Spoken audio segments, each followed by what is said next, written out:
Olá pessoal, estamos de volta aqui. Como eu falei para vocês em algumas aulas anteriores, hoje nós vamos falar sobre o meio de contraste. Eu tentei fazer um material bem básico, bem curto para vocês, para passar um conceito geral, né, da função do meio de contraste, ok? Então vamos lá, nós vamos começar falando especificamente sobre o que é um meio de contraste? Vamos partir desse princípio que eu acho que fica melhor para a nossa compreensão. Eu coloquei aqui alguns meios de contrastes, não estou fazendo propaganda para ninguém, tá? Eu só coloquei só de forma demonstrativa. Na verdade, nós temos vários tipos de meios de contraste que nós podemos utilizar dentro da área da saúde. Primeiramente, nós temos que entender que o meio de contraste ele se divide em dois grandes grupos: os contrastes positivos e os contrastes negativos. O que são esses contrastes positivos? Os contrastes positivos são todos os contrastes que você introduz no paciente, você injeta no paciente ou dá para o paciente tomar, e ele vai aparecer na minha imagem radiológica naquela cor bem clara, naquela cor branca, ele vai absorver essa radiação. Então esse nós denominamos o contraste positivo, tudo aquilo que aparece de forma clara dentro da imagem radiográfica ou tomográfica. Okay? Um outro tipo de contraste, que são os contrastes negativos, são os contrastes que vão aparecer de uma forma mais escura. E eu tenho dois grandes modos, que são o ar ou gases, que vão estar associados à estrutura, ou aqueles que têm uma concentração grande de lipídio, são os contrastes gordurosos ou líquidos, tá? Que também vão aparentar na imagem radiográfica de uma forma diferente. Então, são esses os dois grandes grupos. Depois disso, dentro dos contrastes positivos, nós diferenciamos os contrastes iônicos e não iônicos. Os iônicos e não iônicos são justamente aqueles contrastes que vão se dissociar em íons. Antes de nós falarmos disso, eu quero falar qual a necessidade do meio de contraste. Primeiro, o meio de contraste ele vai servir para diferenciar uma estrutura anatômica de uma outra que é muito semelhante.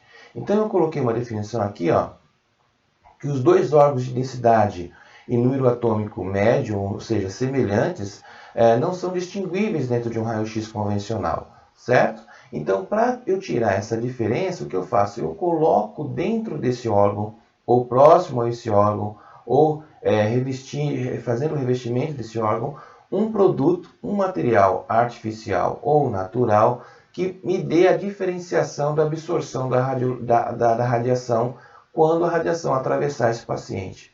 Então, os meios de contraste são, portanto, necessários para criar um contraste artificial entre o órgão a ser diagnosticado e o tecido que está à sua volta. É aquela diferença que nós temos na imagem radiográfica. Bom, nós falamos porque os meios de contraste são necessários. A maioria dos meios de contraste eles são baseados numa suspensão.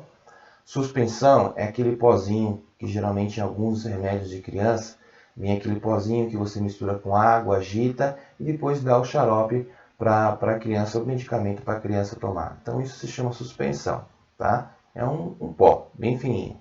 Então todos os meios de contraste são baseados em princípio de suspensão ou a solução atóxica e contém proporção significativa de um elemento de alto número atômico com um meio de contraste contendo, por exemplo, o iodo. Tá? Então, quando eu falo de iodo, nós vemos muito isso no hospital.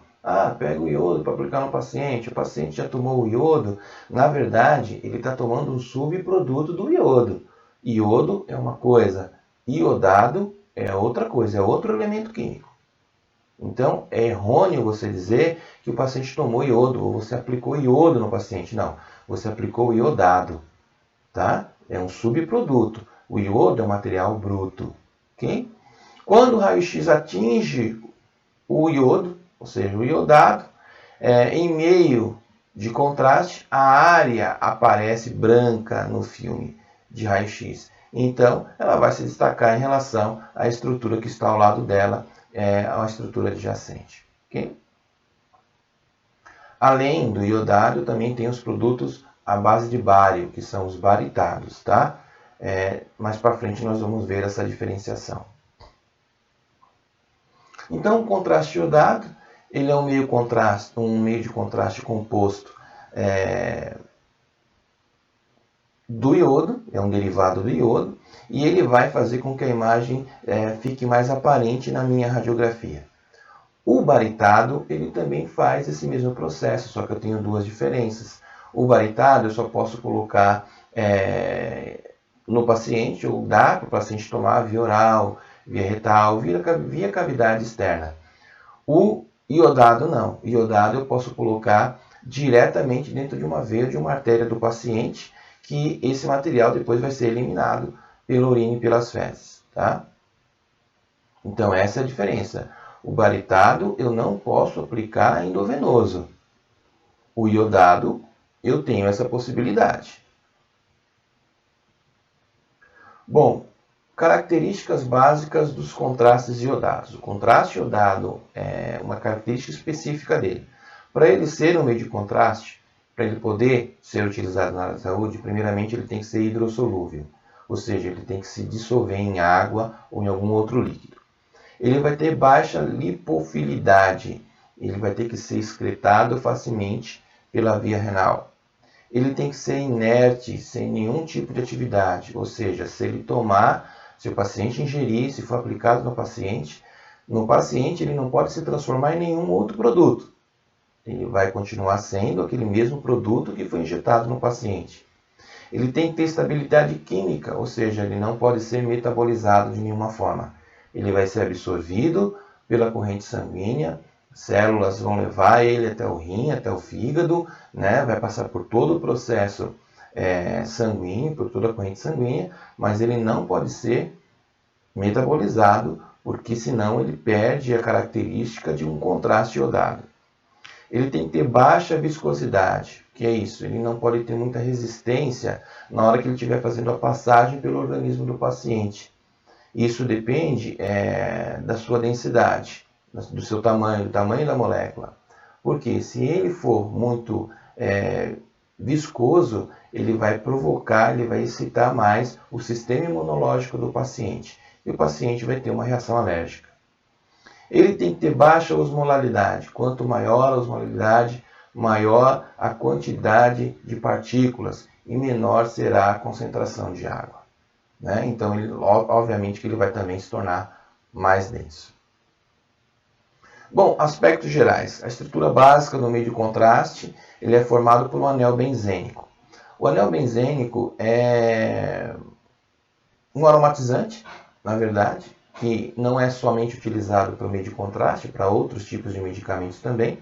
E ele faz o agrupamento das células, dos ácidos, para a composição desse meio de contraste. Então, aqui mais à frente eu vou mostrar para vocês.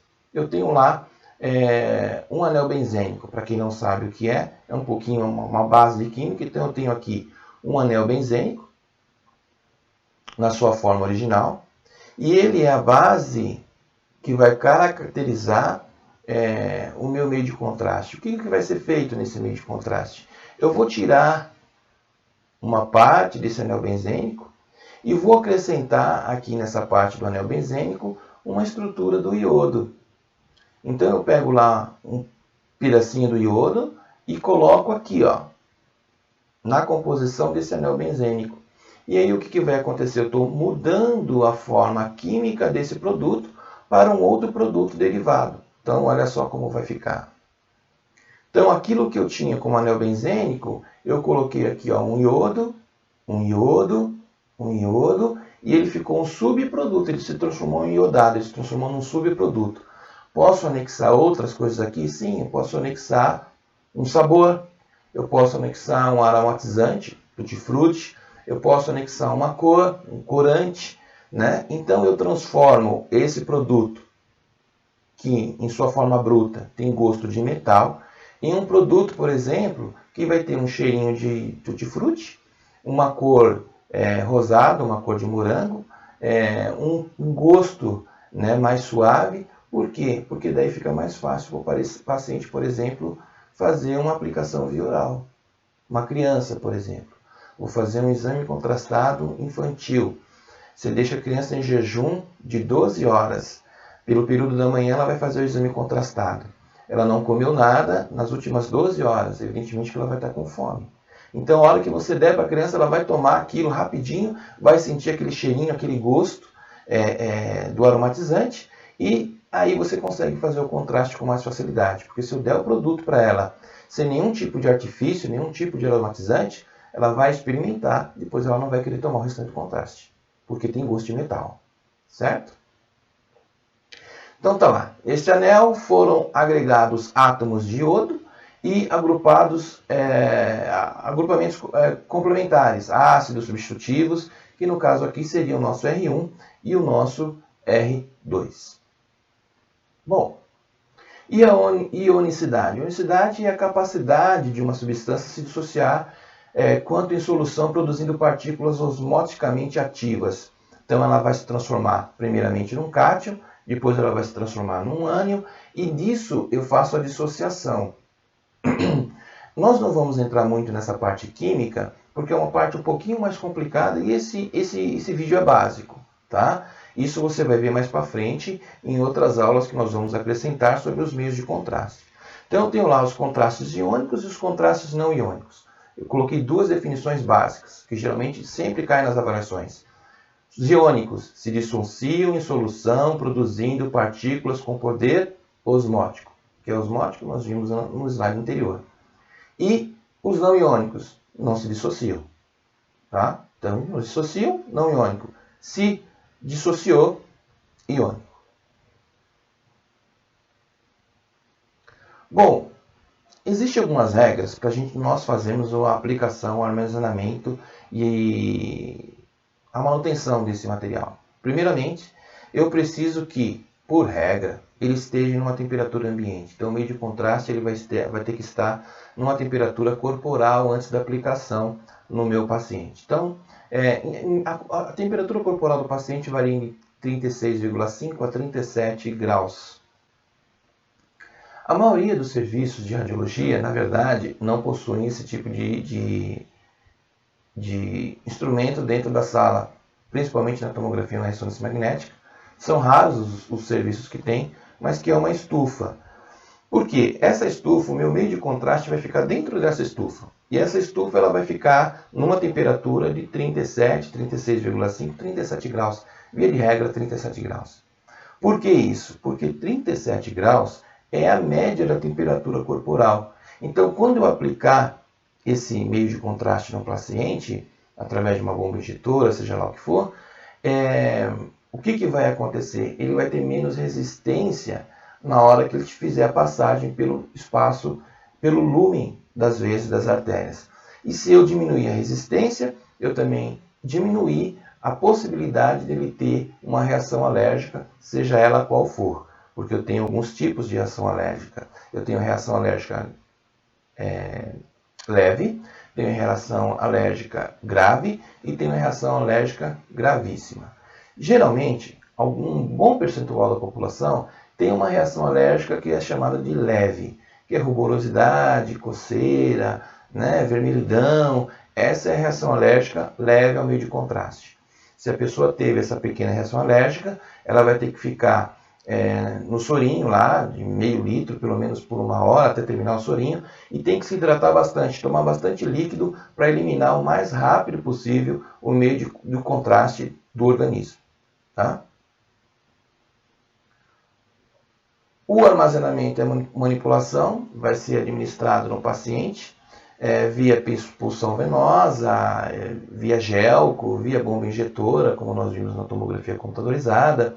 Todas as orientações têm que ser passadas para o paciente, ele tem que estar ciente daquilo que vai acontecer, das sensações que ele possa vir a ter, e ele vai assinar um termo de responsabilidade.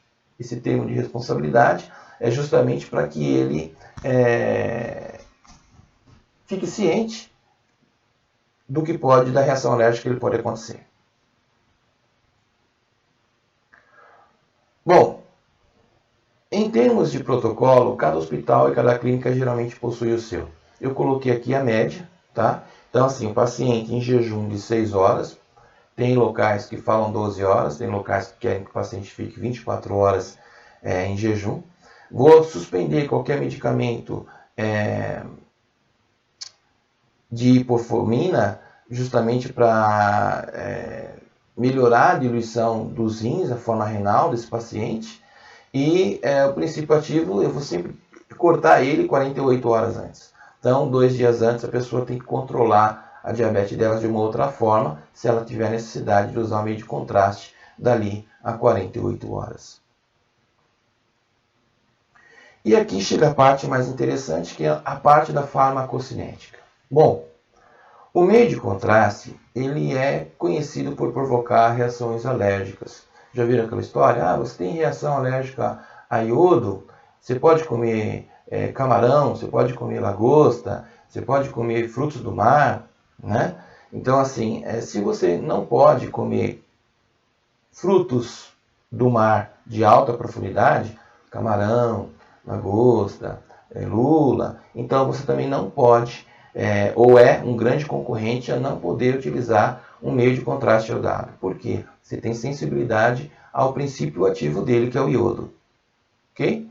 Se realmente for necessário, todo um preparo vai ter que ser feito antes de você tomar o meio de contraste iodado, e você é um paciente de risco, você vai ficar em observação. Tá? Por quê? Porque o contraste iodado ele vai se diluir no sangue. Então, como que acontece? O que é a farmacocinética? É o processo que o produto químico, ou seja, o nosso meio de contraste, vai decorrer dentro do seu sistema. Então, o que vai acontecer? Você vai tomar o meio de contraste ou vai injetar esse meio de contraste iodado em você, independente se ele é iônico ou não iônico, enfim. Tomou o meio de contraste, ele vai ser absorvido por suas células e vai cair na sua corrente sanguínea. Então, a sua corrente sanguínea vai levar esse meio de contraste que foi injetado em você lá para o seu ventrículo direito, para o seu átrio direito, vai espalhar pelas veias e pelas artérias pulmonares e até chegar ao ventrículo esquerdo. Passou pela parte cardíaca. Saindo da parte cardíaca, ele vai ser irrigado para suas vias pulmonares.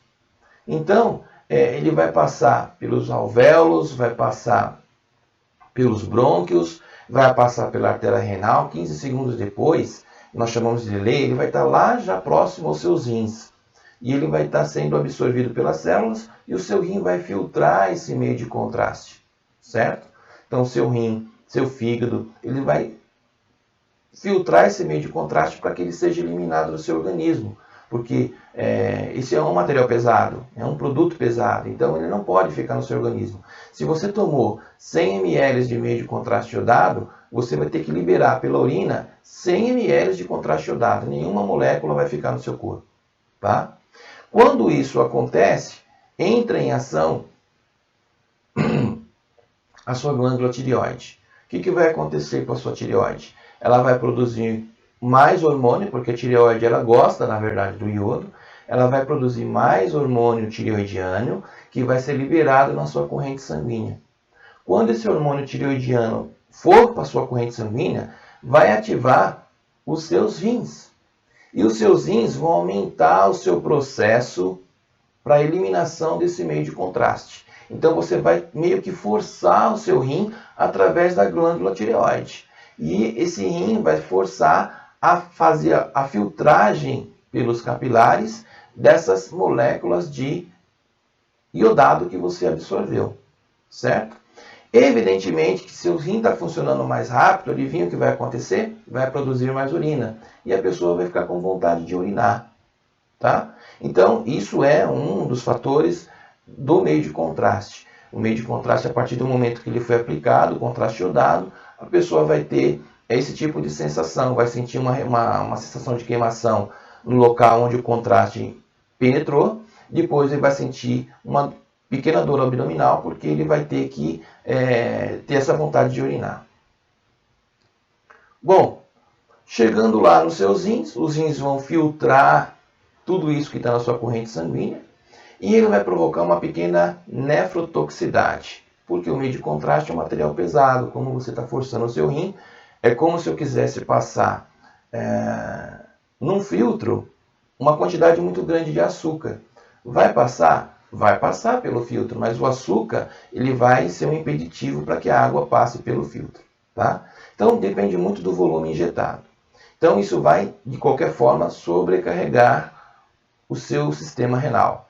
Por isso que pessoas que já têm procedência de problema renal, que fazem diálise, hemodiálise, ela é proibida de fazer qualquer tipo de exame com contraste.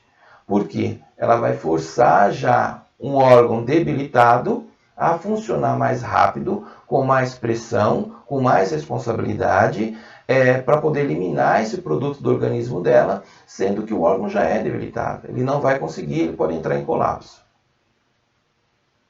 Bom, essa, pessoal, é uma ideia geral de como funcionam os meios de contraste. É uma forma bem básica, é a forma mais simples que eu encontrei de passar para vocês, referente a meio de contraste, qual é o seu funcionamento e qual é a sua função. Tá? Evidentemente que se você for fazer um curso, por exemplo, no curso de Tecnologia em Radiologia, onde nós estudamos, onde nós lecionamos, isso é passado passo a passo, até nós chegarmos nos modos de aplicação desse meio de contraste. E também é passado passo a passo. Tá? A tomografia tem tomado um grande mercado na aplicação do meio de contraste, mas os exames convencionais ainda são realizados, principalmente no interior do país. Eu deixei essa frase no final. Eu achei essa frase muito interessante, dá para a gente pensar um pouquinho. No vídeo anterior eu também deixei uma frase assim, e eu queria que vocês dessem uma olhada nisso. É costume no sentir comum das pessoas pensar que fariam com aquilo que lhes falta e deixando de fazer muitas coisas com aquilo que eles realmente têm. Né? Pessoa que não consegue produzir nada com aquilo que ela tem, ela vive sonhando com aquilo que ela não tem e aí ela fica empatada na vida e não consegue realizar nada. Bom, eu espero que vocês tenham gostado de mais esse vídeo. Nós estamos aí para acrescentar. E se inscreva lá no canal, receba aí as nossas notificações. Isso é legal para a gente, dá um ânimo para a gente continuar estar falando e fazendo esses vídeos na área da saúde. Fiquem bem e até a próxima.